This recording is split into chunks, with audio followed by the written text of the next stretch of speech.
right, man. Hey, what's up, guys? What's going on? So tonight is the unveiling. The EuroCrypt has been opened, and there's no going back now. So anyway, this is the first episode. We got special guest Jay Real on here. How's it going, man? Going good. How you guys? Oh man, enjoying the weather. It's starting to cool down a little bit. So. Well, it's been what they call the heat index, which is that feels like temperature. Here in Central Texas, has been like 115 degrees. Yeah.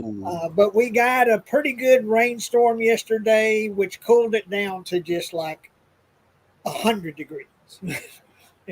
So yeah, for us, that's a cold front. So. That's what I'm saying. It's come down to about 99, 100. Yeah. Compared to like 120 and shit. Yeah. But yeah, man. So tonight we're gonna be covering Night of the Zombie, aka Hell of the Living Dead, aka Virus from 1980. Did you? I also read Wikipedia or something that it was re-released a few years ago with a different dub called Corona Zombies. Yeah, Corona Zombies. Yeah, they took some shots from it, I believe. Yeah. And but yeah. And then the second film we're going to talk about is Amityville 2: The Possession, which personally is my favorite of the franchise, of the Amityville franchise. And then Night Killer 1990, but Jay's never seen none of these, so we wanted to see his reaction on them. Right. Yeah. So like we've got 3 films there that completely like chalk and cheese, really. None of them are like each other. You've got one that's kind of critically acclaimed, and I think we all know what that'll be. But yeah, it'd be good to see Jay. Welcome Jay on board, and it'd be good to see what he thinks of these 3. But I think I've got a good idea of the 2 he likes, but we will see. Yeah. And we got some people in the chat. DEADPIT. We got CK or Aaron, one of them. He's saying, have a great show. Appreciate it, man. Gore Guts. Hell yeah. It's time for Dirty Dirt and Demonic Darren. EuroCrypt Podcast. Hell yeah. And Jay, the real deal, real. Jackson Jack, what the fuck? This is early. Yeah, man. Oh, man, some bangers in the title there. Yeah, Twisted Trucker, what's going on? Vanderhoff, the mayor. I appreciate it, man. Love the new intro. Just picking. I love Jay. Okay, cool. Let's see. Musing Macabre, classic line from Hell of the Living Dead. She may not know much about chemistry, but in bed, her reactions are terrific. Right, there's so many one-liners in certainly in 2 of these films. Amityville 2 is great. It's my favorite too. Bruno Mattei was a genius. Never made a boring movie. Nah, that's the thing, man. It's all about entertainment. Exactly. Yeah. Vanderhoff it says Night Killer 1980. I'm sure you meant 90. Yeah, I think so. Right. There is a Night Killer in 1980 as well, just to confuse things. Yeah. I think Jacqueline Smith was in that, if I remember rightly. Right. Yeah, it's supposed to be 90. But Fat Pig and the Conger, hey dudes, what's going on, man? What's up, man? Hey there, fellas. But yeah, man, I guess we'll kick this thing off with Hell of the Living Dead. So it's basically a secret chemical plant, Hope Number 1, wreaks havoc upon all humanity due to a fucking rat starting a leak at the facility.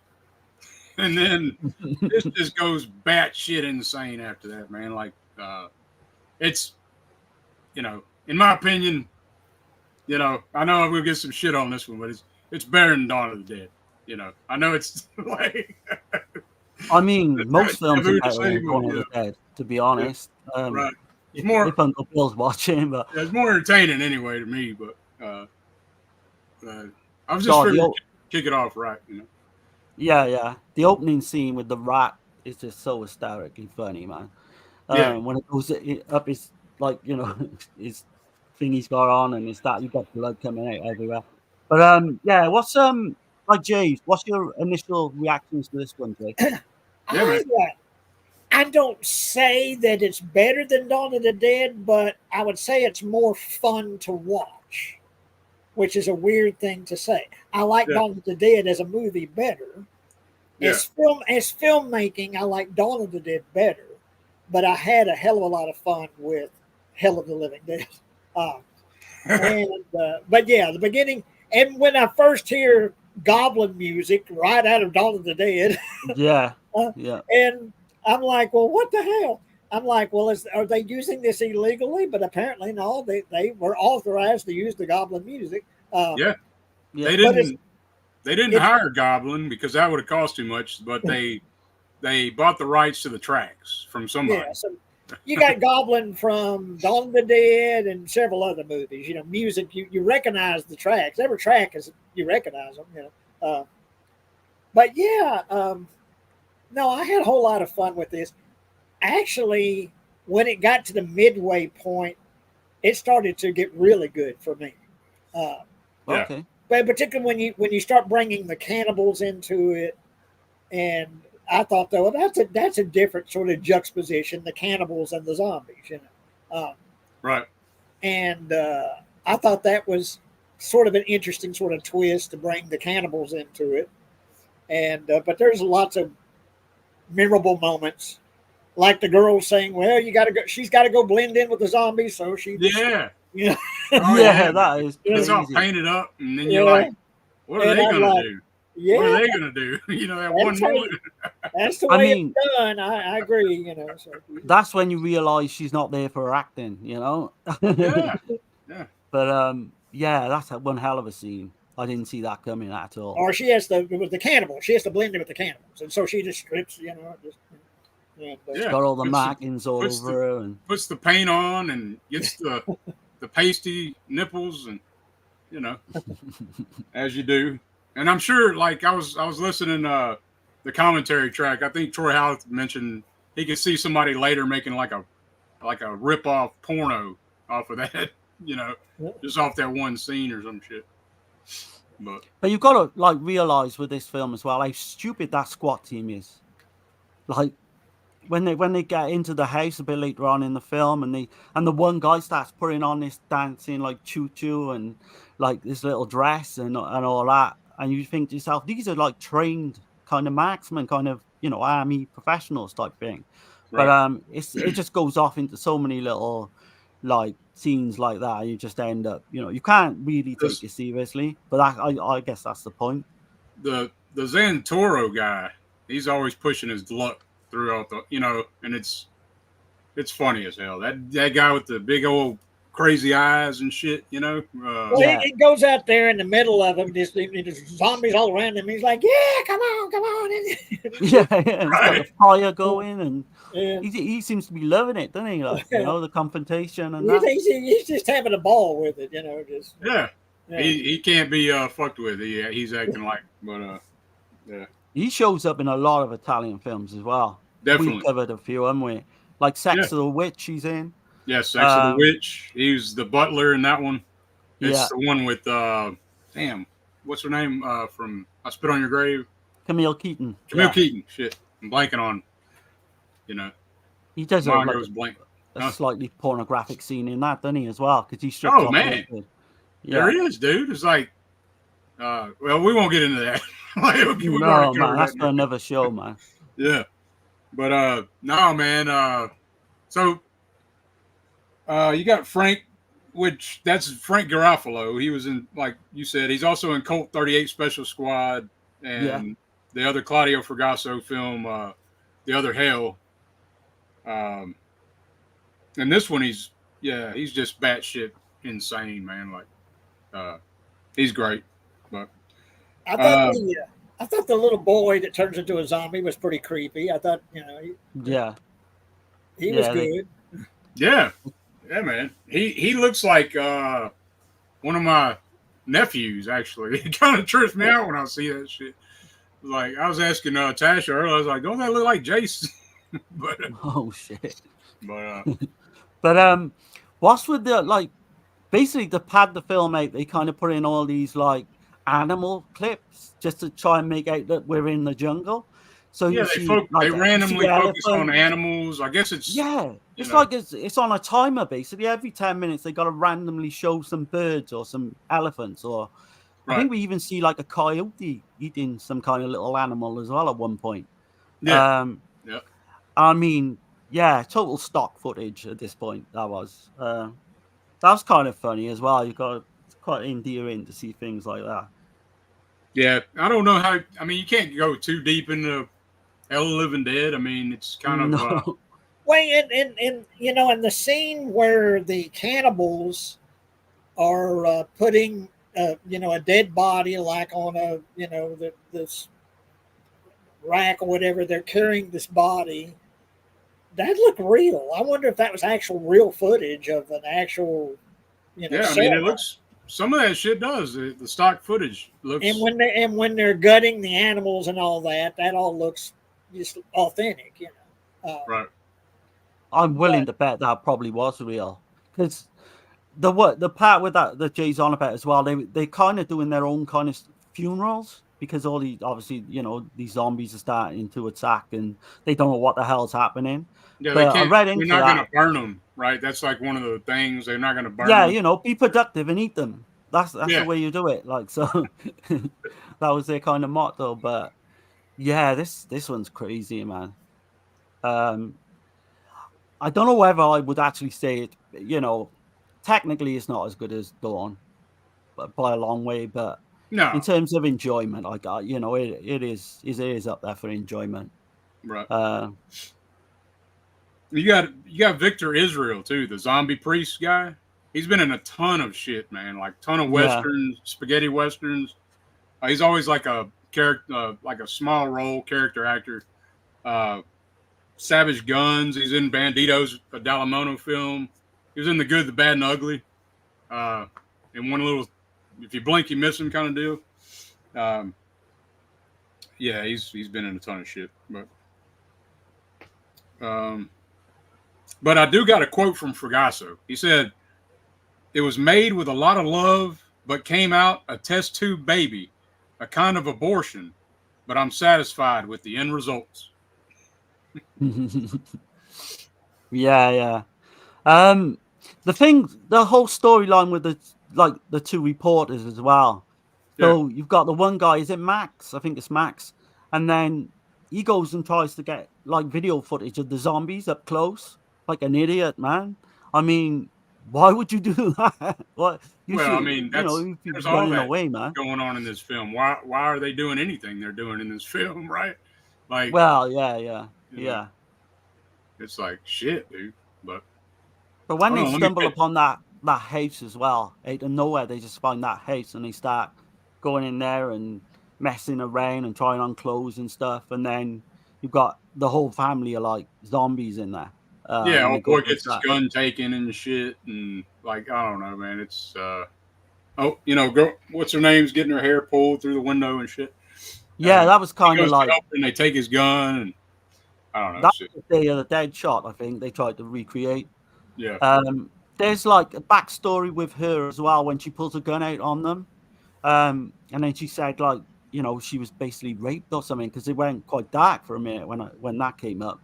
But it's only touched upon. It's never really, we don't really know anything that went on, all the details.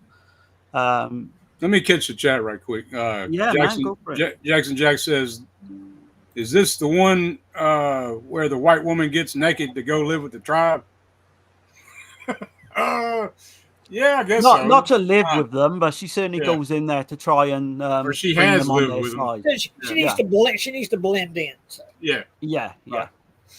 He says, "Oh man, you gotta have Uncle Bill here if you're gonna be shitting on Dawn like that."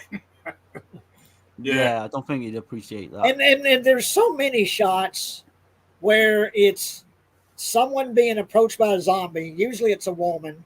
And she just sort of just stands there and just stares wide eyes. This zombie's coming at her. And she's like, fucking run away. Don't you? Yeah.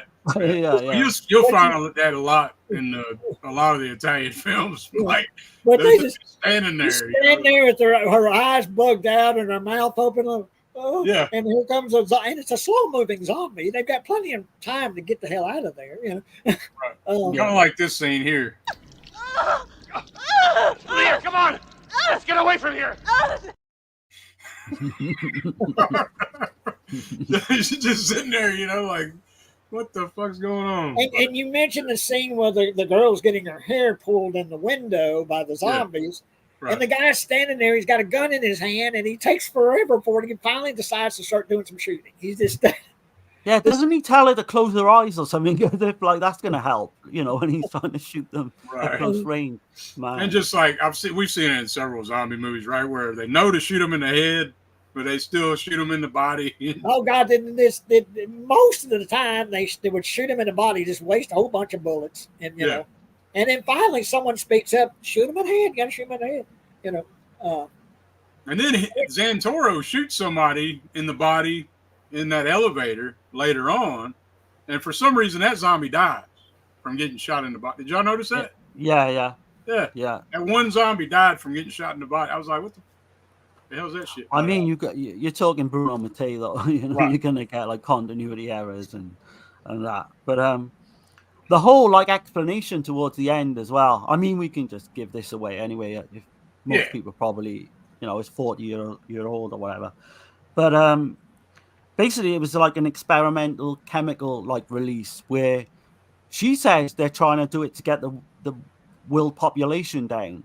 Like, so I'm guessing that's why what Jay said earlier about them re-releasing part of this in a coronavirus type style. Zombies. Yeah. So that makes complete sense because that's what I was thinking when that came up. Right. But I didn't know they did that. I might have to check that film out. I read a little bit about it. Something about they stole footage some from this movie, or did they just retitle the movie? Jay, do you know? From what I've read, they just retitled it, and I believe it's a new dub. Okay. But I could be wrong about that. But I think it's a different dub. And when Corona popped up, and so they thought, well, okay, here's a way to cash in on that. So, just took it and redubbed it, and retitled it Corona Zombies. We got Ken Carlson asking. He said, "Where's Amityville 2 on 4K, man? I thought we would get it from VS this year, but doesn't appear so." Yeah, that's one I'm hoping for. I mean, I just got the bare bones DVD release. I did actually see. It's out on Blu-ray then in America? Yeah, I take it. Mm-hmm. But I think I watched it on Tubi. Yeah. And we got to mention on Tubi though. It really. We got to mention the old lady zombie. She was good. Oh yeah. You got the little rat pump comes out. Yeah. So was that the same? Was that supposed to be the same rat from the facility? Like, you know what I mean? I never thought about it till just now. I don't know. Maybe there was a pack of them. I don't know. Maybe I'm thinking too damn much on this film. But yeah. But we got Jackson saying Cannibals versus Zombies. I love Hell of the Living Dead, but it feels like 50% of it's stock footage. Yep. Music. It really does, yeah. I've seen this movie as a teenager, but don't remember most of it. Yeah, I'd say go back, check it out. It's pretty decent transfer on Tubi if you don't have it. Doesn't she crowd surf naked on Cannibals? No. I kind of missed that if that happened. No, she don't do that. I know he's on the joke. Dave Boosty. What's going on? I have on store-bought VHS. Okay, cool. Night of the Zombies, yeah. Night of the Zombies, yeah, I've heard that title as well. Yep. The mayor says Hell of the Living Dead. Hell of the Living Spread would be a great porno. Yeah, definitely would. They did do Erotic Nights of the Living Dead, and I think that was in 81 as well. That was Joe D'Amato. Yeah. So there is kind of pornographic zombie you got films Porno Holocaust. Yeah, so there's two. Whether I would check them out, I highly doubt. But you never know if you get bored one night or something. Jackson says, is Frank the father of Janine Garofalo? Shit. Dave Boosty, as of 54 nowadays I got to see Amityville 2 for free in theaters thanks to a projectionist friend. Awesome. Oh, that would have been killer, man. Yeah. Definitely. Shimmy bang bang. I just ate my girl's ass. I got to see Amityville 3D that way later. I remember that shit when 3D came out. I do remember that Amityville 3D. I didn't see it in the theater, but I just remember it coming on HBO back in the 80s. I was going to say as well, when we come into that film, how Jay didn't basically, it kind of eluded you, did it? That film, Amityville 2, over the years. Now, what was that, sir? Did Amityville 2 elude you over the years? Because I would imagine it played on your TV at numerous points. In fact, when I was a projectionist at Mexia Theater, I believe we showed it. I believe Okay. I believe, yeah. Because what's the year? What's the year is Amityville 2? 82. 82. Yeah, I think maybe I might have showed it then, but it might have been a little bit before I started working. I'm not positive, but I saw it way back in the VHS days and hadn't seen it since. Honestly, I have never liked the original Amityville Horror. Just never have liked that movie. I've always found it kind of dull. And it just, I mean, it's something I need to probably revisit because it's probably been 20 years since I've seen it. So, I do like the original, but like I was a kid when I seen it, and it's just the nostalgia. It freaked me out as a kid, I guess. But like what you say, it is, nobody dies in that one, right? But right, that's the one that I originally grew up with. I love the original. I get what Jay's saying. A lot of people do say it's really slow and all that. But for me, as a child, it was Poltergeist. Those two played all the time on UK TV. And I love the slow build of the original. I do like this one, though, a lot. But I'd have to say the original's better. Quite a distance. Texas says, hated the panel of pain. Hey, Jay Real. What's up, Tex? Hey. Everybody's saying, hey, I'm always distracted by the photographer Max because he looks like Yanni. Right. The guy, the one who gets with the video camera. And you got Dan Shine in here. Shout out, guys. What's going on, Dan? man?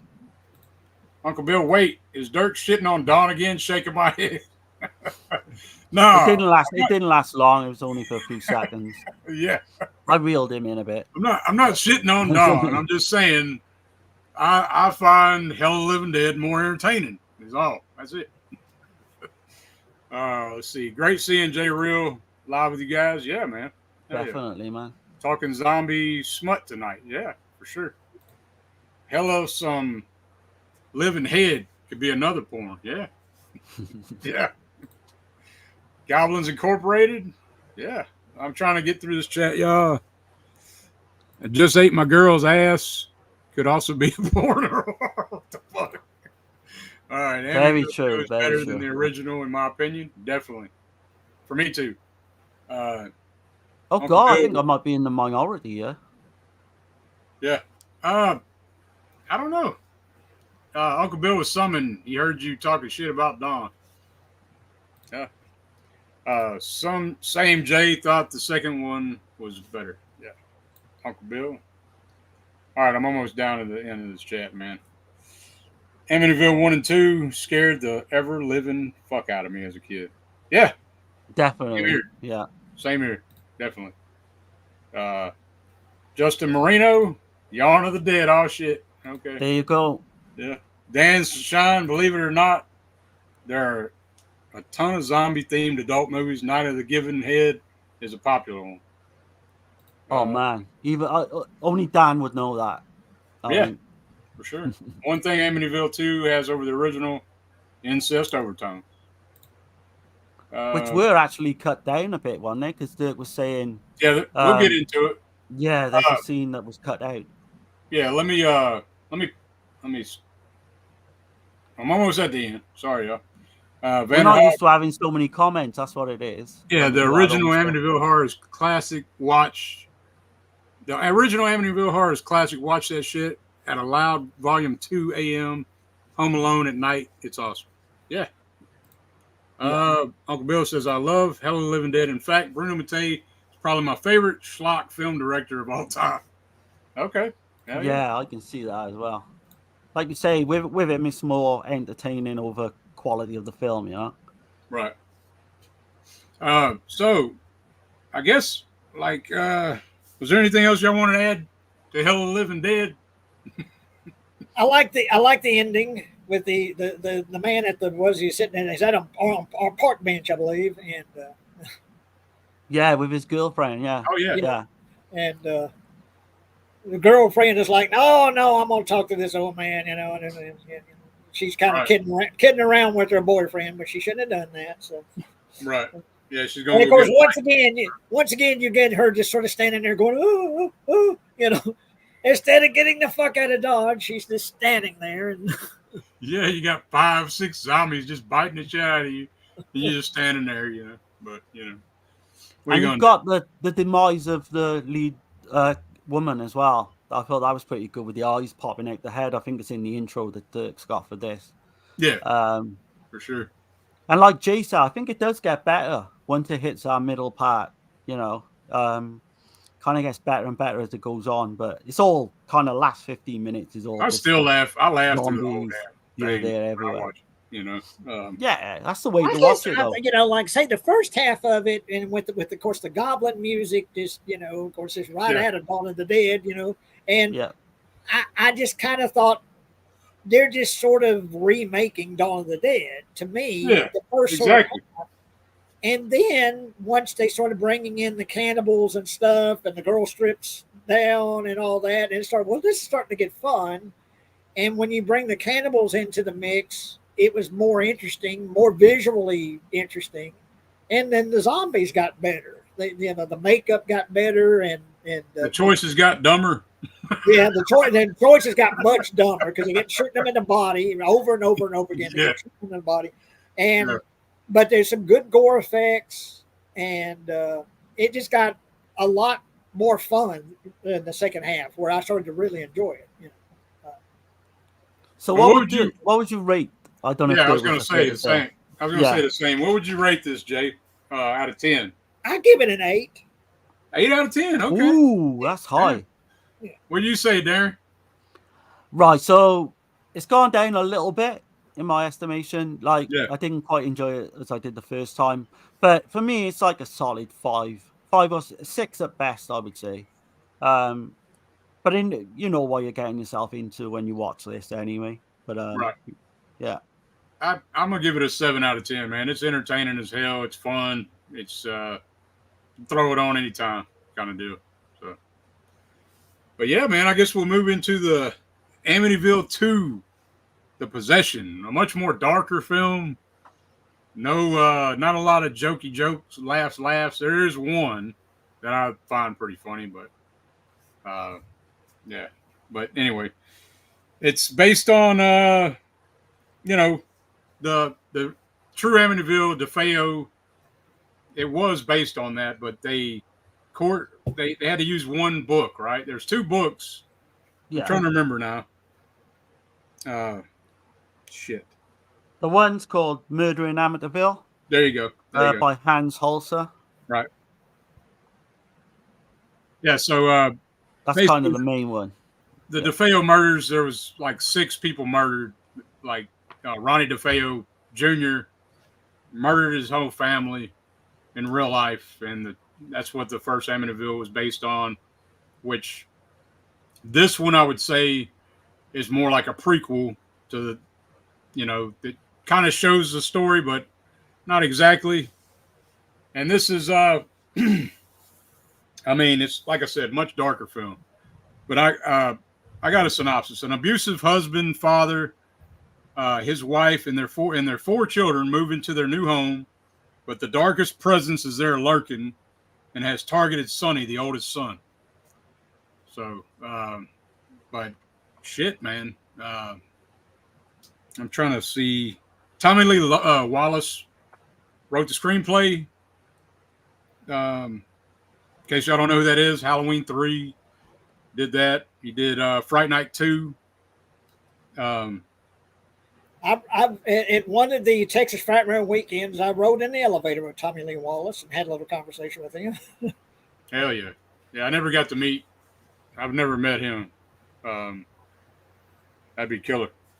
It says as well that Dardano Sacchetti helped write the screenplay as well. Obviously, those two wouldn't have been together, so I presume they took elements of both their stories they made and then really? created it. Yeah. As director, I shocked was shocked when I seen that. I almost skipped the director, Damiani. And, Right. So he's known for a lot of crime films. I think he's got 7 to 10 Italian crime films. Polizio Teschi. Yeah. He's got this one film that I still want to check out. It's a giallo, I believe, though. It's A Complicated Girl. Got Florinda Balkan, chick from Don't Torture a Duckling. Yeah, Rather Complicated Girl. I think it's 1968. Yeah, Rather Complicated Girl. Right. That's 68. Had a trilogy about the mob, The Day of the Owl, Confessions of a Police Captain, and How to Kill a Judge. This is his first and last American film. That surprised me when I read that as well, because this is such a great, competent film. So creepy, all the way through as well. And it ramps up. It does ramp up, the violence and certainly the gore effects than the first one. Because the first one's played almost the first one's almost just like a normal haunted house film, innit? We do get little bits here and there of what goes on, but this kind of just goes completely dark. Even so much go on, Dirk. Sorry. There's 2 cut scenes though that they cut out of this. So there's one scene that was cut where the father, he basically, anally rapes his wife. Yeah. They cut that scene out. And then the other scene that was cut was the incest scene. It actually showed him having sex. And the guy that did the score for this, damn. You got it? You got his name? Lalo Schifini. Yeah, he did the original score. He was going to do the original score for The Exorcist, but test audiences said that shit was too scary. And one of the trailers of the original Exorcist, his music is in that trailer, though. Yeah, that's so cool, man. Yeah. But those 2 scenes that were cut, actually played to a test audience. Right. So they actually filmed them and everything. Nowadays, I don't think anyone can get hold of that footage at all. But Jay, like you say, what was your initial reactions to this one, Jay? And give us your thoughts. I quite enjoyed it. In like I say, with the first one, and of course I'm old as hell, so I turned 59 in a few weeks. So alarm for what time? I didn't say anything to you, Alexa. I thought I heard my name. Sorry, she thought she heard her name. But anyway, when this came out, I was probably 13, 14 years old, And so I'm kind of getting at that sort of cynical age, I guess, where I'm not just having fun with everything, And I saw it. I don't know if I saw it in the theater. Might not have been until VHS that I saw it. But I don't know. I just always thought the original was just sort of almost dull. And the what they tried to do to make it scary, for me, I just almost found almost laughable. This the get out and the and all that. Yeah. It didn't work for me. Right. Now, it's been forever since I've seen it, so I need to revisit it and see if maybe I would have a different opinion of it now. But this movie just starts at level 10 just from the get-go, Right. And you got Burt Young from the Rocky movies, who's the worst father in the world. He's just, my God. Yeah. And, there's ghost painting shit on the wall. What is it they painted? What is that they paint? Said kill the pigs or something. Yeah, well, no, hang on. Just a minute. Dishonor thy father. Dishonor thy father, pigs. And he accuses the kids of painting that. These little 6, 7-year-olds aren't going to paint dishonor thy father on the fucking wall. You know, Right. And those kids were real brother and sister too. You know, and everything that happens, he there's a couple of times he slaps him around. It's just like, my God, he's the worst father in the world. I can't wait for this man to die. Yeah. Well, Ronnie DeFeo in real life though was that way, from what I understand. I also found out he had like real life mafia ties, and they said that like there's rumors that he killed a few people too. So, but the other thing that kept popping in my head throughout watching this movie, and like I said, I don't even remember anything about it. It's been so long since I've seen it. How much there's several shots that are just, they're not out of Poltergeist because Poltergeist came later, but I was like, Poltergeist ripped the fuck off this movie. There's shots that are just right out of Poltergeist in this movie. And it's just like Spielberg or Toby Hooper or whatever watched it and just copied, just not only just shots, but just the intensity or whatever just come right out of Amityville 2. I can see that as well. I can see bits of The Exorcist in there as well. Right. Because you've got the bit with Diane, is it Diane Franklin? And then when she goes all, she tries to come on to the, when she says, I got a clip of that. I'll play it now. Dirty priest. You wanted it! Yeah. Spot what film they're ripping off there. But I mean, I'd seen her in Last American Virgin. Yeah. But which one would come first? Was it this one or that? This came before that. Yeah. Okay, so this is her first role. Right, so that's where she landed the part for Last American Virgin. She's 20 years old in this one, so you don't have to feel guilty, I guess. Watch it. No, man. But I mean, so it's the possession scene though. It's like a 9-minute scene with no cuts. Yeah, that's insane. Like the camera work in that is, and those cameras were a lot heavier back then, right? So that when he's going through the doorway and it flips upside down and shit, like how the hell they do that? Like I'm still scratching my head. Like I don't know how the hell that was done, but where he's got the gun and the camera goes over him when he's going through the doorway, and the demon or whatever is chasing him. I presume they must have had at least 2 people operating the camera because of like you say, it's heavy. But it's still I don't know how they produced that without putting in like a little edit or a little cut in between. But but it's pretty insane, man. That whole sequence, that 9-minute. It might be less than 9 minutes, but not much. That possession scene's gold. And the basement is just constantly dripping water. I mean, it's just the basement is just like it's like raining in the basement. There's just water dripping constantly in the basement. It's like, man, get that shit fixed. That'd be the first thing I'd get fixed in that leaking basement. And that one mover, they're moving all the shit, and he just takes it upon himself to go down there, right? Like, he says you've got another room in the house or something, and then he just goes to investigate. She gives him a flashlight, and then I presume that's where all this kind of evilness is lurking in the first place. Right. But it's not really touched upon anything with the failed murders or anything, because I think for legal reasons as well. Yeah, for legal reasons. But it does, definitely the father. There's one scene where he puts the gun to the father's head. Well, that happened in real life. Right, yeah. And he actually pulled the trigger and it clicked. There wasn't nothing in it. So that did happen, but of course in the film he don't do that.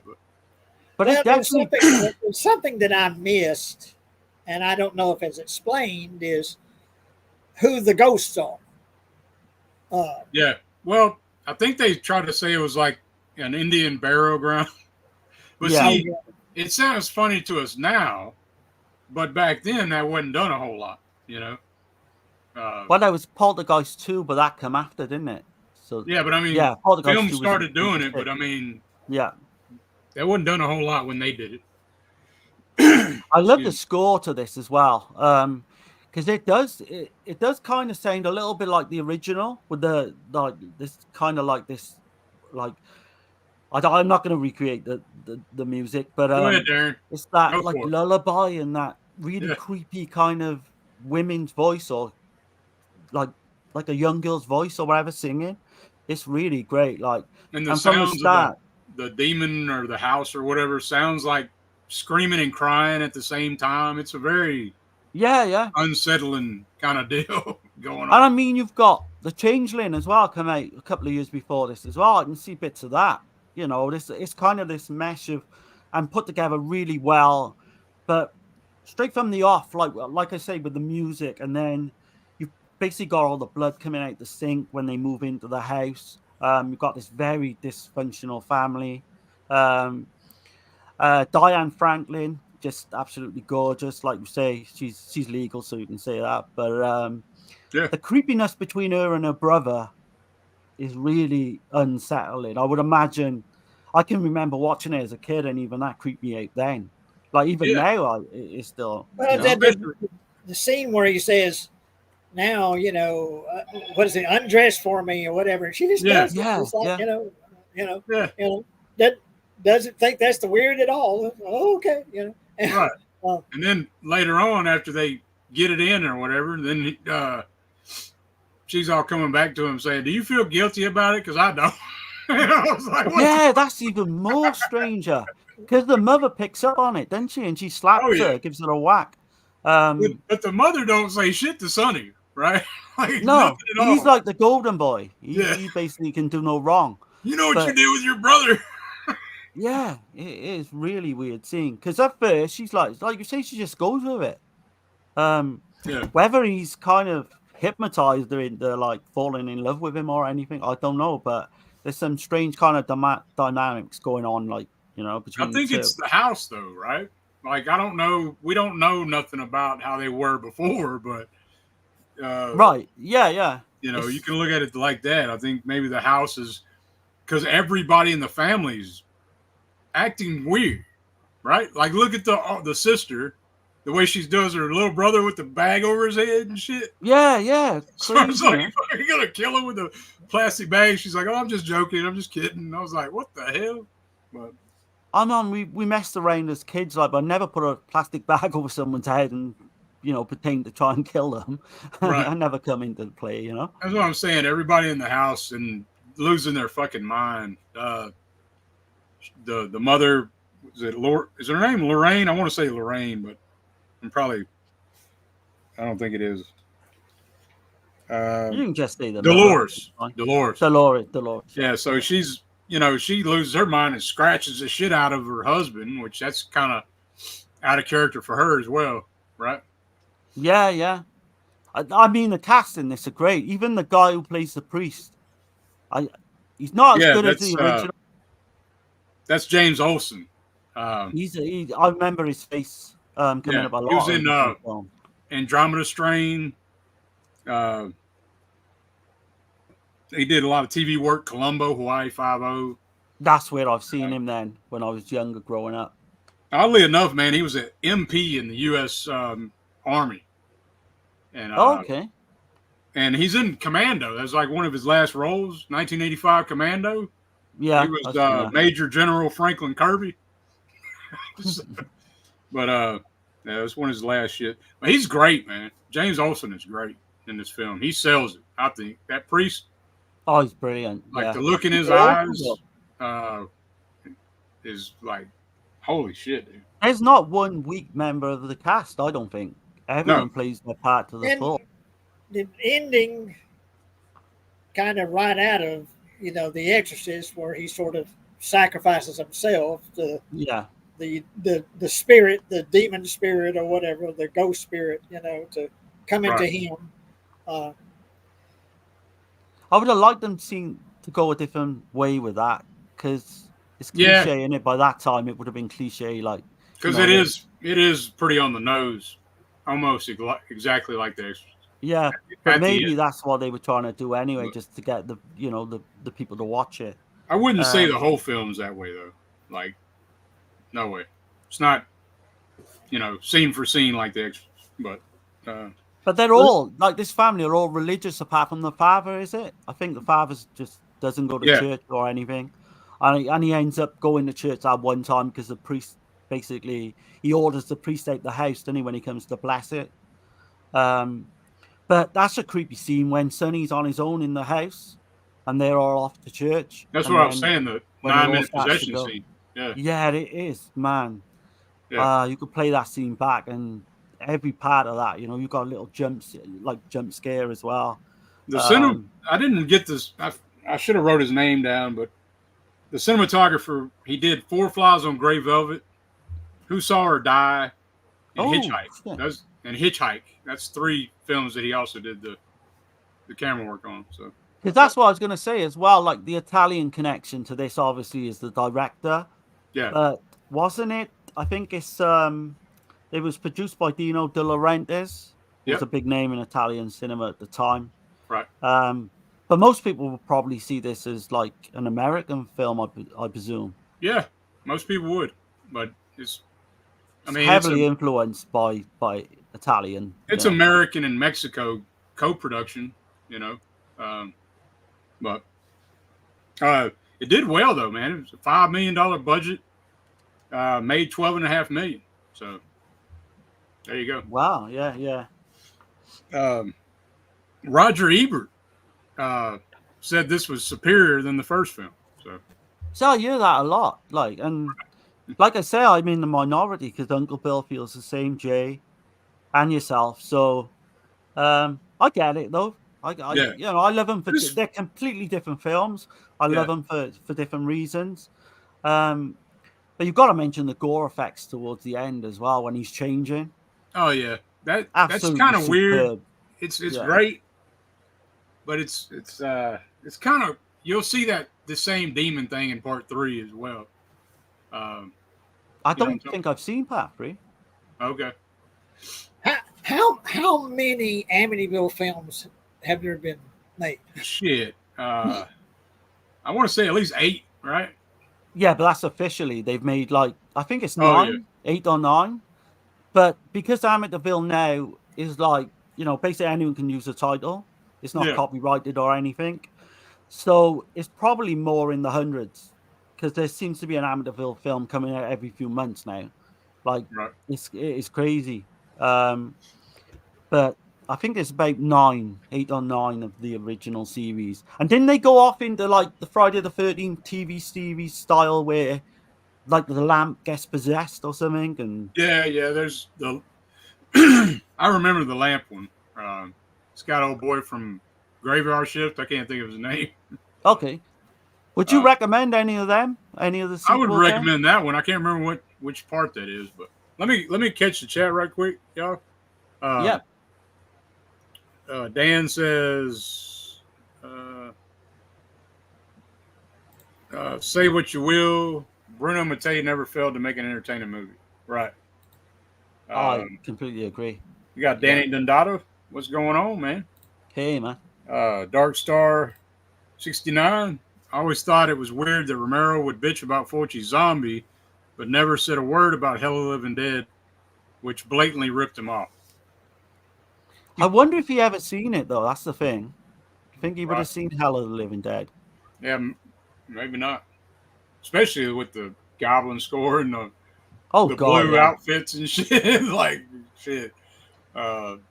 Jackson Jack says, I'd give it a 4 or 5. I only watched it as a teenager for The Naked Lady. Okay, he's talking. I can see, yeah. We're kind of backed up in the chat a little bit. Let's see. Danny Dundada, Burt Young was a bad motherfucker. Yeah, he's a great actor, man. He was in this, yeah. Yeah. Don't you tell me how to raise my kids. Yeah. Yeah, with that priest. Yeah. Got Live Style Rewind. What's going on? Hey, dudes. I give Hell of the Living Dead a 5, and that's generous. Okay. Yeah. That's where I'm at, I think, as well. Let's see. It reminds me of life. Great fucked up movie. Facts. Yeah.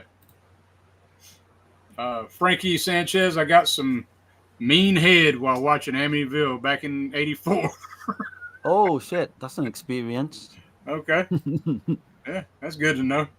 The more you know. Shit.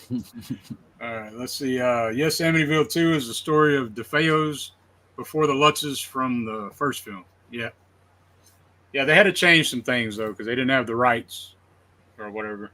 He actually lost the case, though, didn't he? George Lutz actually took the producer De Laurentiis to court and lost. Yeah. Yeah. But I don't know what the payout was or anything. But well, see, yeah. and the weird thing about, like, I was kind of digging in a little bit. I didn't have a whole lot of time, but I dug in a little bit on the DeFeo case, and that's pretty wild shit, man. Like, Dawn, his sister, Ronnie Jr., you know, he didn't even live in the house. He had a wife in another house, and they planned the murder of their dad. And they were on heroin and LSD and shit. And he killed the dad, and she killed the mom. I think she killed all the other siblings too, is what people say. But he got blamed for all that shit. He did kill her though. He killed his dad and he killed her. So. But he was like a massive heroin addict, and like people in the neighborhood were saying, like they weren't surprised when it happened. Right. And that was his defense. Really good, that was his defense too. That like he was possessed, you know, by a demon. Yeah. Well, there's a really good UK TV series. You know, I think it's in 3 or 4 parts. That's recently come out like a few months ago, and it delves really deep. They're like hour-long episodes, and it goes through the whole kind of deal in like 5 hours or something, which I would recommend checking out. I was going to say as well, while we got Jay on, anyone in the doing the comments, any questions for Jay regarding anything goes, like, or you know what I mean when I say that, in terms of film and nothing personal or anything. So yeah, just people should know from the previous show I used to do, I'm overly honest. So yeah, that's the way, man. That's the way to be. That's what we try to be and Dirk tried to be. I mean, with my own show, the Being Real show, I've cut back on that. My sharing of myself, I don't share quite as much anymore. You had some pretty racy episodes with Dana. Yeah, so I've trimmed it down some. So. Right. Jackson Jack says the Lutz family was working with DeFeo's lawyer to come up with the haunting story to better support his defense of DeFeo in court. Okay. Right. So I don't want to jump in while Dirk's doing the comments and that, but with the whole Lutz thing, obviously both of you know the whole story. Do you think he actually made up the haunting in real life for the first film? Like my personal opinion, I think it was a book and a film, and it was a cash-in thing. Is what I think there's any element of truth to I mean, who knows? Who's to say though? Like I wasn't there, you wasn't there. Yeah. Other people that lived there said nothing happened, so I don't know. But they must have been pretty genius though to buy that house and then work out how they can make these book deals and film deals. They did pass a lie detector test though, him and his wife. I actually think there's something to it. I obviously not to the extent where you see in the films with all the. Well, they even said it wasn't nothing to that degree. It said, they said that, probably. Go on, sorry, Dick, go on. They said that I think is it William Lutz, right? George Lutz, yeah. George Lutz. He said there was like black stuff in the porcelain in his toilet, like in the actual glass, the porcelain glass in the toilet, and they had plumbers come out and said shit that. There was green shit coming out of his keyholes of the doorknobs, and I don't know, man. It's kind of hard to believe, but whatever. Probably more in line with the original film, then, yeah. Yeah, I would say, but I don't know, man. It's the I was trying to find where I was. Wait, where was that? Holy shit.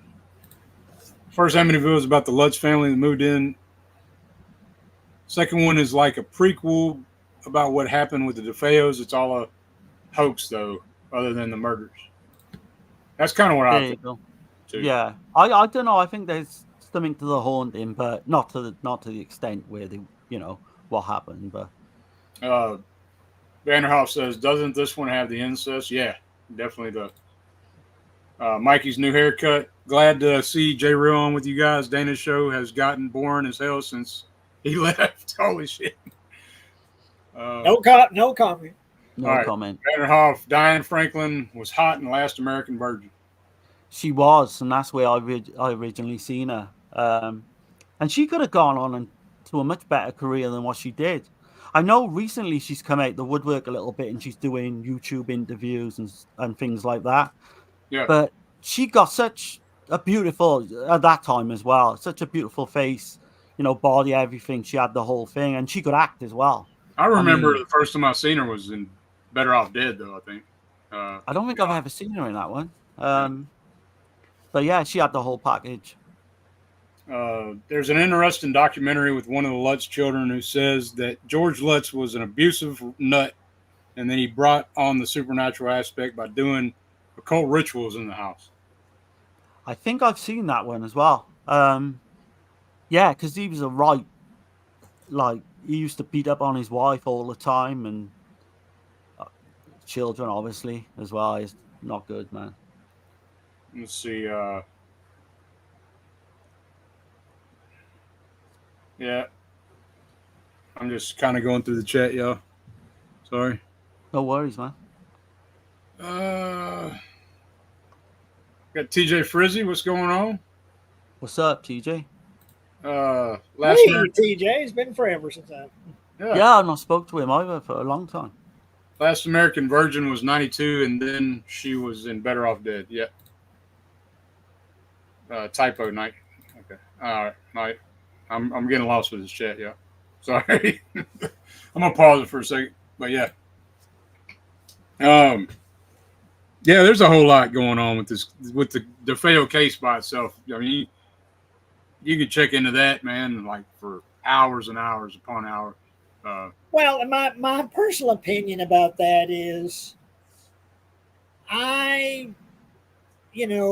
sister has had sort of an experience where she thinks she's seen a ghost, and her husband at the time saw the same ghost. And I don't discredit little sightings and things like that, but to the extent that they claim was going on, I don't believe any of that. I think that was just all cash grab. Yeah, and yeah. I don't believe it. So. You know, Ed and Lorraine Warren were on this. They were on this set while this movie was being made too. Like they were demonologist advisors while they were. Those two got around. They were everywhere, man. Right. They turned up in Enfield as well for the Enfield poltergeist case in the UK, in London. I think it was like 77, and they just turned up out of the blue and expected, to. I think they stayed for one night or they stayed for one day, and they couldn't really say anything was going on there. But that's a case I highly recommend if both of you haven't really delved deep into that, because there's another 4-part series on TV all about that case. The Enfield poltergeist? Yeah, the Enfield poltergeist. Obviously, they did it in Conjuring 2, which I've not seen, and I never will, I don't think. I've seen bits of it. But the original case, look into that. There's a documentary on YouTube called Interview with a Poltergeist. And it is the creepiest fucking thing I've ever seen, man. I remember watching that when it first came out. I've seen some still images of that shit. And she says the voice of this old guy coming through her. They actually played that in the movie, I think they did. They played it at the end or something. I've seen something. So I have heard the actual audio though. Yeah. And this guy basically says, I died in a corner of the room downstairs in a chair. I went blind. I had a hemorrhage. And how would she know all this? And then the son come in then of the guy who's supposed to have died. And he said, yeah, everything you've said is true. His name's William. I think it was William, or he said everything you said is true. So That's a case I highly believe in. I don't know what Jay's thoughts are in, because you basically just said, but do you believe in any sort of supernatural at all, or until you see it for yourself? Is it I personally don't have any experiences that I could recall, but pretty much everyone in my family say they have had an experience of some kind of seeing, who they say is a ghost, or they feel like is a ghost, or just feeling. And of course, you get weird feelings like deja vu, things like that you think, well, maybe there's something else going on than just, right. the normal frame of the world or whatever, So, but I don't discredit. I pretty much don't discredit anything. I don't say, well, no, that's impossible. That doesn't happen, or anything like that. To the extent that was claimed in, here, I don't believe that. Right. But I don't discredit supernatural occurrences. And in working on my little short films and stuff, I've had incidences where, it feels like something is not working out. And then, like, the actress I cast for my last film, she quit us after we had shot 30 minutes of the film. And then I just went a couple of months where I just thought it's not going to happen. And then had a girl contact me, said she was interested in the film, and she just turned out to be just perfect.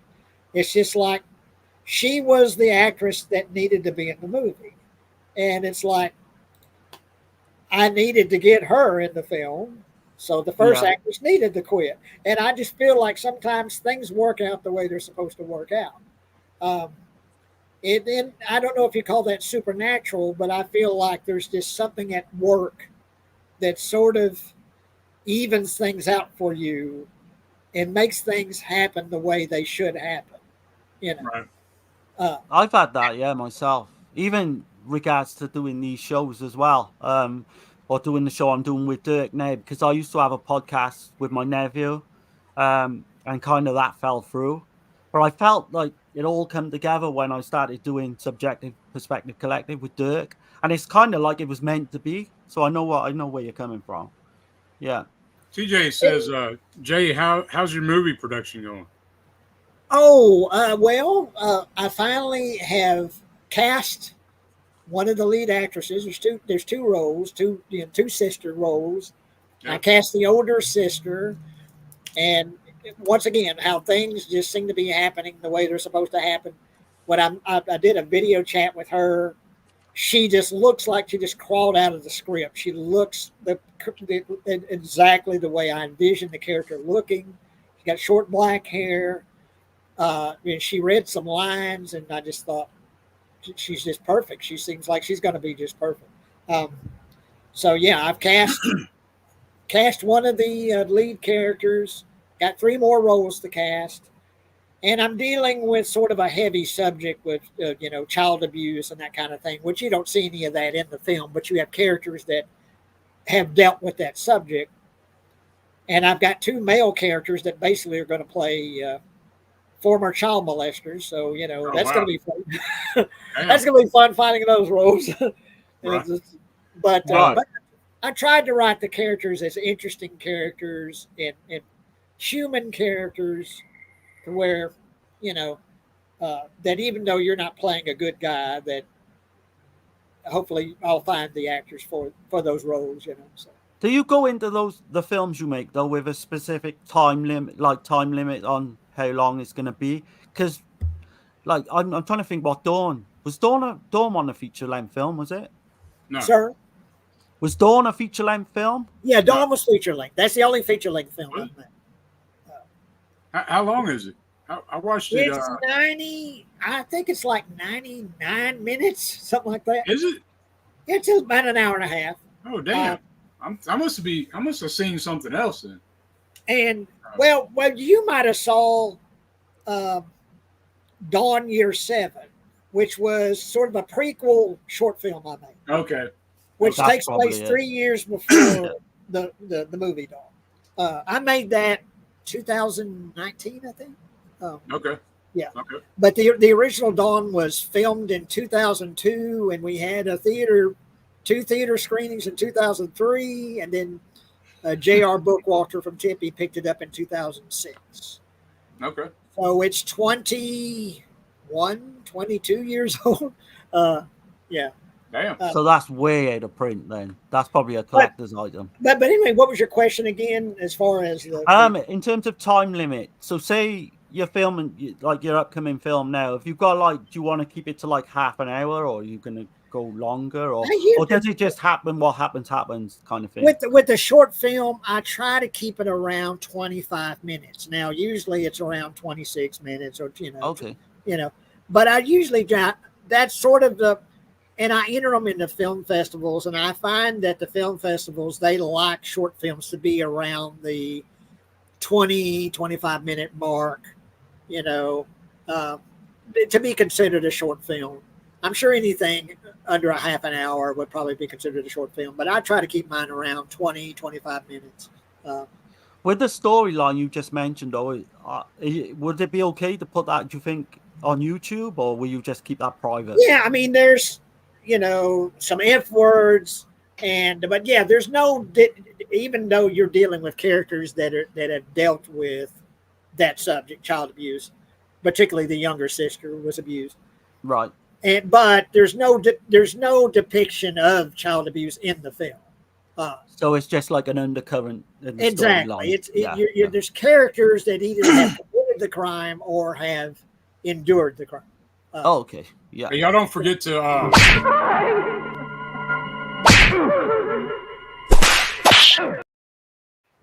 Yeah, you just had to put it in. All right. I love it. Oh. The mayor says the Warrens are huge con artists. I remember hearing Ed Warren telling the guy that would write their books, just make something up, but keep it spooky. Okay. She was really creepy looking, wasn't she? She kind of like had this, I don't know, it's just really creepy the way she was and all that. Kind of reminds me of Zelda Rubinstein in that type, just something, you can't put your finger on it, but it just come across as really weird. And yeah. These dudes are proper. Listen up. I appreciate it, Don Dada. Yeah, cheers, man. Yeah, man. It's been, let's see. I'm kind of all over the place a little bit, but trying to probably got so many comments coming in because we're not used to all this. Right. Being on DEADPIT now, like, it's probably a bit more. Yep. So check out some of the scores that is it Lalo Schifrin? Check out some of these scores he did. Yeah. Okay, he did Mission Impossible, the original Mission Impossible score. That's insane. He did. I already mentioned the initial trailer for Exorcist. Yeah. Terrified. I mean, Dirty Harry. He did Dirty Harry. Okay. Yeah. He did Enter the Dragon. And Cool Hand Luke. So man, you're talking high some end. big ass films, man. Yeah. For sure. But yeah. Was there anything else you want to add to The Exorcist? I mean, Amityville 2, The Possession? It does feel Tripping, like man. The Exorcist. The Exorcist. Towards the end. We'll keep I talking about don't The know if Jay Exorcist. wants to take it away. Have got anything else you want to add, Jay? I guess not. Like I say, the feel, like you mentioned, it's kind of Exorcist and Poltergeist. But and of course, this was before Poltergeist. But no, and there's really not a dull moment in the film. It starts off at it's almost at level 10 and just stays there. It's a much darker film. It's very dark, and like I say, you're Burt Young being so abusive and being, it not only is it a horror film, but it's kind of almost a character study too, in abusive relationships, abusive father, and yeah, it's a high recommendation for sure. Anybody hadn't seen it, I'm sure most everybody here has. But Ben Davis says Jay should see if Vinegar Syndrome will distribute Dawn on Blu-ray. It's whether you get. Would you be able to upgrade that to Blu-ray though with the elements you've got? Well, I converted it to an MP4 file because it was shot on that digital video, those tapes, you know. Yeah. That's how it was shot, black and white.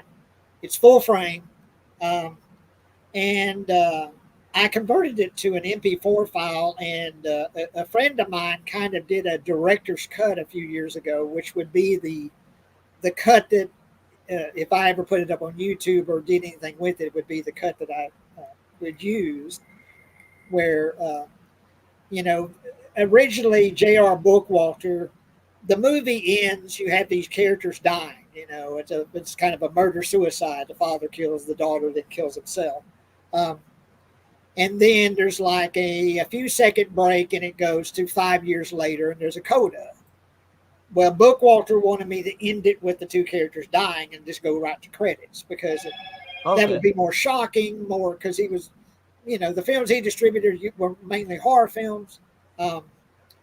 So that's what I did. And then the coda came after the credits. Well, I was feeling, might have been a lot of people that never saw that coda because they stopped it when the credits rolled, But the original cut has the coda after the characters dying at the end. And that's the cut that I would put out now. Did you do a commentary track at the time of this first release? Yeah, the DVD that Tempe put out, there's a commentary track, there's a gag reel, and a few trailers. But yeah, there's a commentary track that I did with Ray, who plays the father, Casey, who played Dawn, and the cinematographer, my friend Mark Sawyer, who passed away in 2010. I mean, I can definitely remember your friend Ray Baker. I remember the little skit you did on Haste of 1,000 Corpses, which is superb. Yeah. I think DEADPIT put it up on their channel like a long time ago. I saw that not too long ago. That's still on YouTube. I listened to one of your Chester Graham.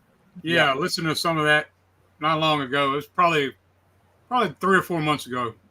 CK had thrown some of that stuff up on Patreon or whatever.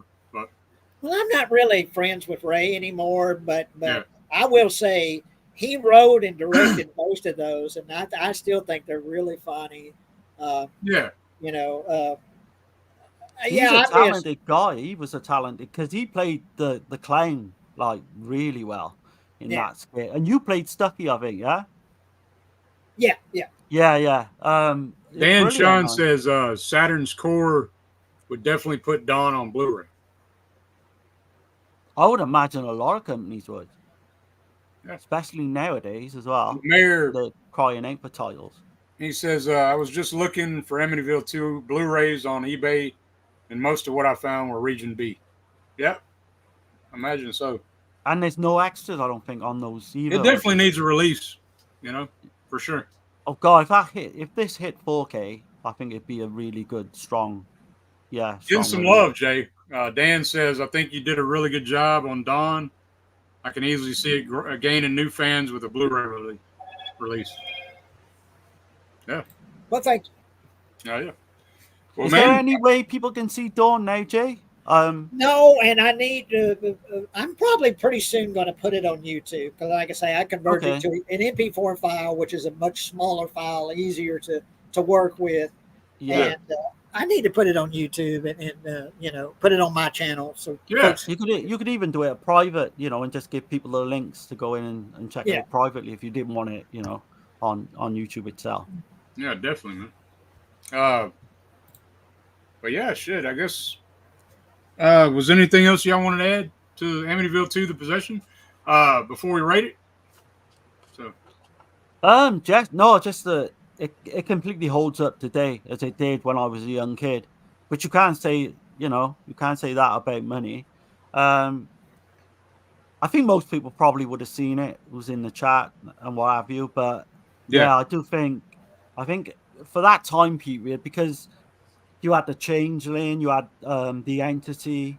You had such a great period of time in the early 80s for these creepy kind of like, I don't know what you call them, like possession ghost films or whatever, haunted house films. But no, yeah, just great film. Just great film. Interesting to see what you rate it, actually. Got a question for you, Darren. Jackson Jack says, Darren, did you used to write into the old radio show at DEADPIT? What was your name back then? Yeah, so, yeah, I was writing it in. I remember Jay in the early days as well. Q-Boy 2K5. I wrote in quite a few questions and they read them out. I didn't have the balls to, like, go on the phone to them, like, because they had obviously had the radio phone in. I think that's where I first heard of Jay as well. But yeah, I was on the boards and all that, and that, you know, the Wild West type boards in the end, everyone used to be fighting on there. I think CK just had to pull it in the end. And yeah, the mayor says, hell yeah, Jay, put Dawn on your YouTube channel. There you go, man. Getting some love. And saying Tubi would get some new eyes on it for sure. So yeah, you got plenty of routes you could go with it, man. I mean, if Dan like rates it highly, then yeah, you know, Dan knows his stuff. Right. Dan Shine knows his stuff, man. But I guess we'll get on to the next one, man. Well, we got to rate it first. What do you say, Jay? What do you give this out of 10? Well, I'll give it another 8. Okay. Like I say, there's not a boring moment in the film. It starts off intense. It stays intense. It's real, like I say, it's not a skip through the park. It's very, very dark. But like I say, not only as a horror film and as a film, you know, dealing with the supernatural, but also I see it with Burt Young's character, kind of a character study of just abusive relationship, abusive father, and all the characters are really good and good. And that who played the priest, he was really good. James Olsen, yeah, he's awesome. Just a lot of great, you know, creepy moments, intense moments, good special effects. Like I say, I've seen Poltergeist right and left watching this film. Right. And, but yeah, I'll give it an 8. Yeah, man. Special effects too. I forgot to touch on that with the torso and everything. Man, that's great. And the paintbrushes painting the wall. Yeah. I even like the POV shots where you just this creepy POV camera going around the house, just following in that steady basement. hand count. Steady cam, right? For me, I would say I'm not far away from what Jay said. Probably 7.5, touching on an 8. Like in time, probably next time I watch it, probably go up to an 8. It's not, you know, I would give the original a 9, even maybe a 10, depending on what day I watch it. So it's not quite there for me, but yeah, I love this one. A childhood memory as well. So, you know, not start. For me, man, this one's 8.5 for me. It's just it's a solid all the way around film. It don't hold back like the first one held back quite a bit. This one don't hold back shit. Like it don't care. Fuck your feelings. You're going on this dark ass ride, and you know, hopefully you can handle it. But yeah, 8.5 all day for me. But man, we're going from that to another film like they just pulled apart from each other. Priest, you wanted it. Shit. All right, but yeah, man. Let me. We're about to get into some very overacting. It's entertaining as hell too. Oh man, I just up front, man. I love this. I think, I absolutely love this one. Oh, so we're getting into Night Killer, 1990, from Claudio Fragasso. He's made other gems like Monster Dog with Alice Cooper. Beyond the Darkness, La Casa 5. You know, that's just to name a couple. But I was going to say though, Dirk, with the director. There's controversy over who directed what, though, isn't there? with this. With this one? Yeah, I think Fragasso actually filmed the whole film, but then Bruno Mattei come in later and put the gore scenes in. On this one? On Night Killer? Yeah, on Night Killer, yeah. I think you're mixing it with Hell of the Living Dead. No, I think it was this one. Well, they were a duo. They were a duo. They worked together on a lot of shit. So yeah, it was this one because Claudio Fragasso wrote it as well with Rosella Judy, I think it is. Okay. All right, because when I was talking to you earlier, you must have been meaning the other one then, yeah? Hell of the Living Dead, yeah. Oh no. Well, I presume it's right from what I've read. They work together though. Fragasso was like the understudy of Mattei on Hell of the Living Dead. He was like the assistant director. You know. Yeah, they've done quite a bit together. But they did a lot of shit together. It's hard to tell them apart, like the style and everything. But on this one though, so this came out the same year as Texas Chainsaw Massacre Part 3, and this was marketed as a sequel, as it was marketed as Texas Chainsaw Massacre Part 3 in Italy. Believe it or not. I know, and that blows my mind. Right. But this is basically a serial rapist killer with a knockoff Freddy mask and weird glove terrorizes Mrs. Beck on her 2-line phone. She survives unharmed, but the trauma has caused her amnesia, so now she must put her life back in order and it herself, or stay a victim to the night killer's twisted games. So, I mean, this one. Yeah, let me just show you what we're kind of getting into here for everybody. Anybody hadn't seen it? Here we go. Shouldn't be anything new for an asshole like you. You're full of shit yourself. Hey, bud, what happened to your clothes? I got molested in the little boy's room. That scene is just...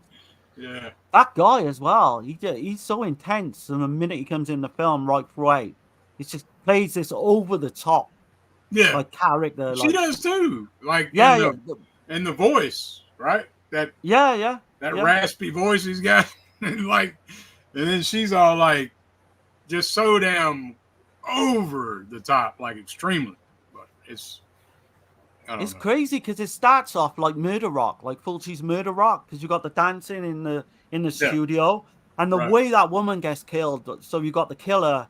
He basically, one of the dancers goes back down the blonde girl, and then the killer's got this thing where he'll just rip his hand through the body, and then when she comes back into like the dance class and she's dying, it just seems to go on and on. It's so funny, but without going like straight into the film, it'd be better to ask Jay what Jay's initial thoughts are on this one as well. I think this is a film that I would have enjoyed immensely if I had seen it, say, 20 years ago. Right. Yeah. You know, now I'm an old fuck. I'm nearly 60 years old, and my sense of fun, it hasn't disappeared by any means, but this is the kind of movie I think I would have loved in my, mid-20s, late teens, early 20s. But watching it now, I was like, I know why people would love this movie, but I just didn't. I thought it was okay. I thought there were some amusing moments. I understand why people would love this movie for its, overacting. It's some just absolutely ridiculous moments in the film.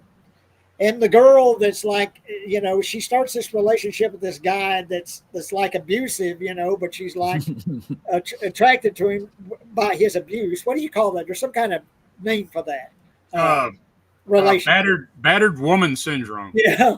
Where he's kind of like, you want to kill yourself? Here, you do it yourself, and she's attracted to him and on that level. He's abusive. She's attracted because she basically wants to die. But this guy is kind of like, he didn't want to die, and he slaps her around, and she just loves it. She eats it up. Yeah. But that aspect of it I thought was kind of different, kind of unique. But for the most part, I don't know. It didn't grab me. It didn't amuse me the way I'm sure it does you guys, and probably a lot of people that have seen it. How about that opening scene though, when she's in the mirror, gets naked in the mirror, starts filling out her breasts and talking about no reason for no reason. And like I say, when at the ballet company, when she walks in and she's been stabbed, and the lingering moment where she takes forever to die. I mean, I was amused, but not just overjoyed with the absurdity of it that I might have been 20 years ago. Right. So, like, you guys, right? So, would you say he was trying to make like a satire, or would you say he was trying to play it straight and it just ended up as he's like not troll? playing that? For me, it's like troll too. Is it kind of like The Room, where they thought they were doing something really unique and scary and creepy, but it's yeah, it's hard to say which one he was going for, really. I think it works straight with the overacting like that. I mean, they're just way too damn. Oh man, she's terrible. That Tara Buckman, right? So she was in Silent Night, Deadly Night, Part 1, 2, and 3. Okay. Never Too Young to Die, Extro 2, The Second Encounter, and she done a ton of TV work in the late 70s to mid 90s. But and the then thing is, it's quite obvious as well. She's there just to get her tits out, basically. There's no kind of, character with, development or anything. She's just there for eye candy. Sorry, Dirk, go on.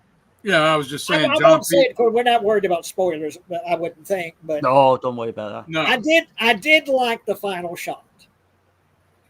Okay, yeah. The little girl, I did like that. So. Okay, yeah. You got John Peter Hooton playing Axel. He was in he was 17 years old when he played Midnight. He was an extra in Midnight Cowboy. So okay, yeah. He was in The Waltons, the old TV show, The Waltons. I remember that, man. He was Jamie. He's mostly known for Doctor Strange, the 1978 TV movie. Okay. And you remember Mannix in the Mod Squad? He was in those too. No, I don't think I've seen that one. Inglourious Bastards, 1978. He was in that too. Okay. Oh, nice. I've not seen The Waltons since I was a kid. It's been a long time since I've seen The Waltons. Yeah. I've got every season. Is it Richard Thomas in that? I think. Yeah. He's John Boy, John Boy, yeah. Yeah, I can remember that much. But yeah, man. I'm gonna let you take it away, Darren. You picked it. So this takes the film, this takes shittiness to a whole new level as a film, right? Because just the whole acting, like you say, you've got the three main characters. I mean, the twist is so easy to work out. The whole thing, because we're going to do spoilers anyway, but the whole thing with her ex-husband, like you say, is she being kidnapped, or is he? Because she could basically just walk out the house if she wanted to. The whole thing with that. What about the whole locked in angle? Yeah, there's that as well. Because at first they say she's got this kind of like lost her memory or whatever, yeah? Yeah. None of that shit is meant to be taken seriously. I know. But me and Dirk, we usually kind of like digging deep into some of these films. But none of that made a whole lot of sense. But in context with the film, I think you put this one on, you just go with the ride, I think. Just yeah. But it's Troll 2 type, it's shittiness, really. I think the three main characters are just played so over the top. That just makes for like enjoyable kind of, like 90 minutes, I think. But right. You've got the creepy phone calls as well at the start. I think when it starts like with that dance scene, and then you got the creepy phone calls, it kind of gave me a bit of like a Fulci vibe. I know, like Murder Rock, obviously, and then it just, I don't know, man. It turns into, would you say a slasher, Dirk? More like a slasher in the end, isn't it? You know, with a Freddy ripoff, maybe. A super cheesy slasher, because, you know, he's ripping through these people like Jason Part 6, right? Yeah, like, just like that shit. But then there's other parts where you see his hand hit the damn wall, and it's a rubber glove, like bending. Yeah. Oh, it's just so. And you're wondering yourself, it just seems to go through the body, like, is that possible? No, like, yeah, you know, well, hell no. But, yeah, it's just wackadoo shit, man. That's really what it is. Did you guess that guy to strip off in the toilet as well? Is it? And then for no reason, she's like, sticks a gun at him and just says, "Well, basically, take off all your clothes." I mean, I was wondering, is this going to go anywhere, or, you know, that scene? But no, it's just he ends up going out then and kind of stalking her, and then saving her at the beach. You know, she's trying to kill herself and shit.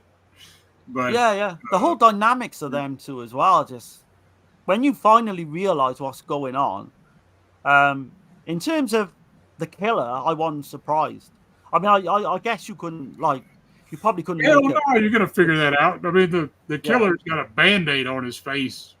Right, yeah. For Christ's sake, like, you know. That's where the satire comes in, I think.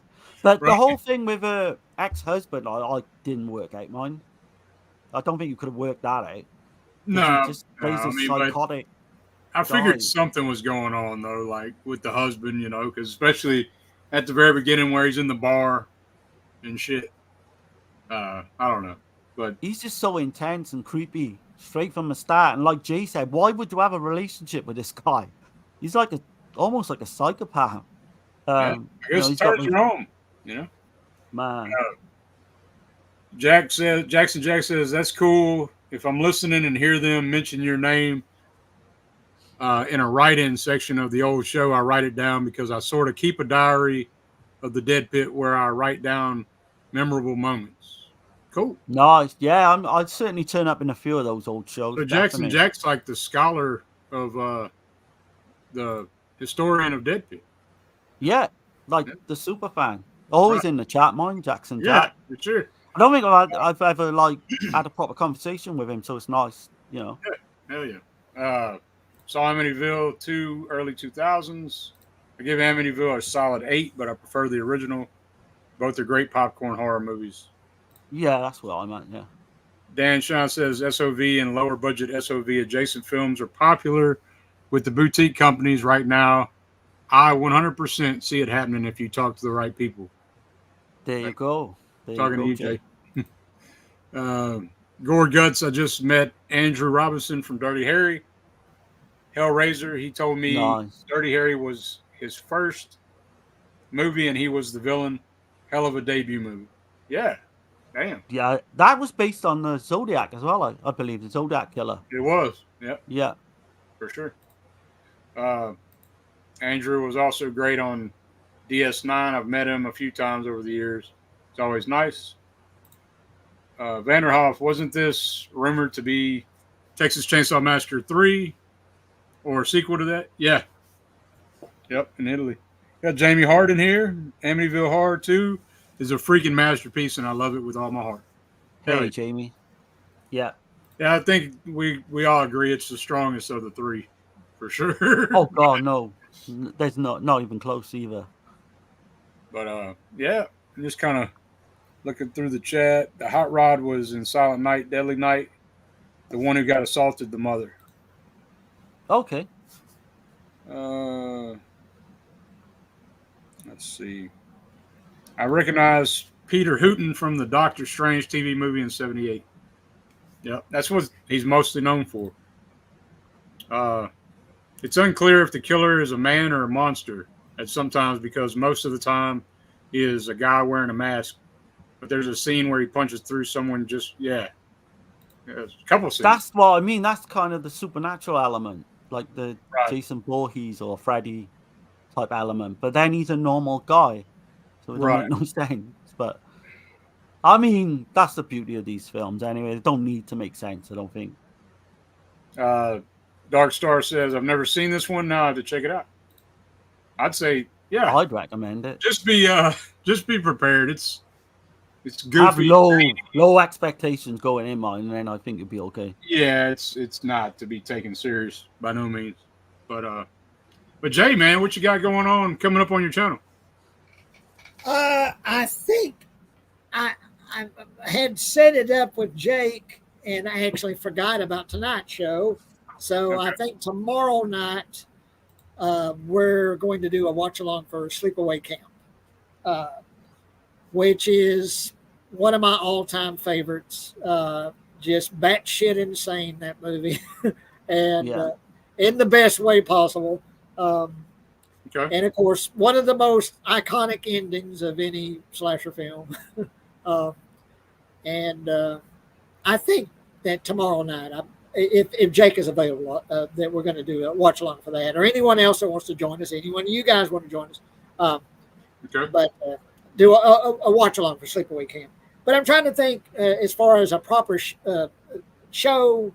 I'm not sure yet. I'm looking for ideas on what the subject would be, because we'll talk about movies, talk about directors, talk about music, pretty much any subjects open. Yeah, everybody check out Jay's channel, man. Sub up. He's got it going on over there. I mean, I'll definitely return the compliment and come on Jay's show at some point. We'll have to work out like. Yeah, I'd love to have you. And like say, that I just sort of put that word out to anybody that might be interested in joining me live, because usually it's Jake Patton, and he's real good, and he's a huge fan of these films, so he's very knowledgeable about these films, much better than I am.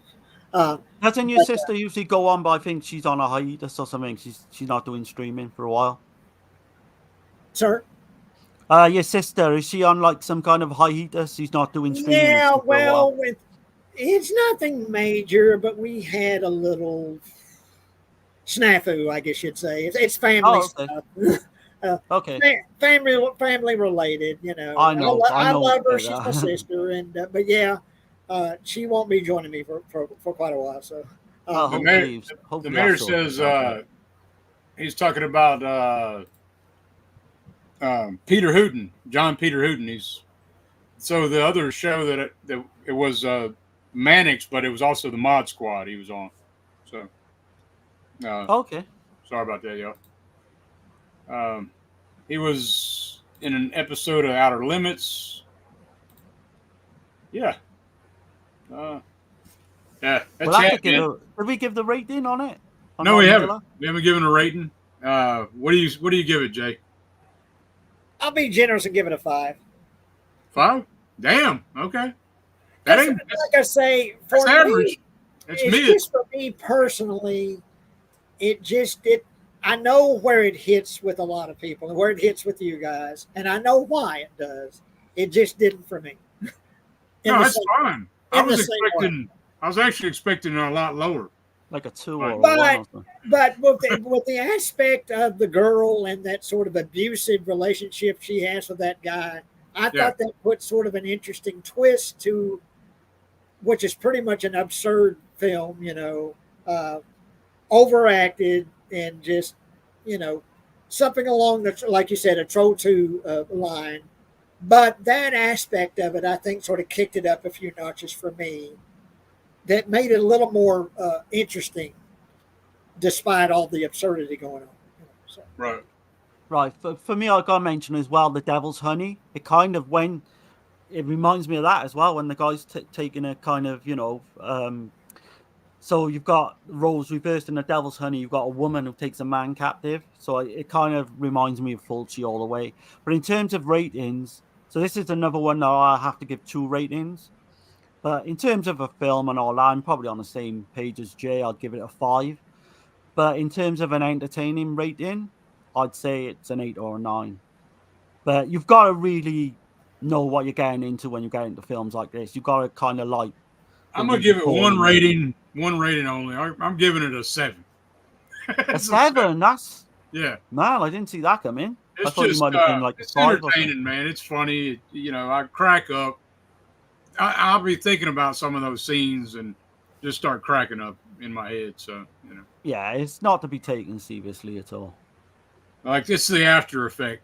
If a film can stay with you afterwards and you still remember it, I think that's a pretty good sign. So. Right. Yeah. But.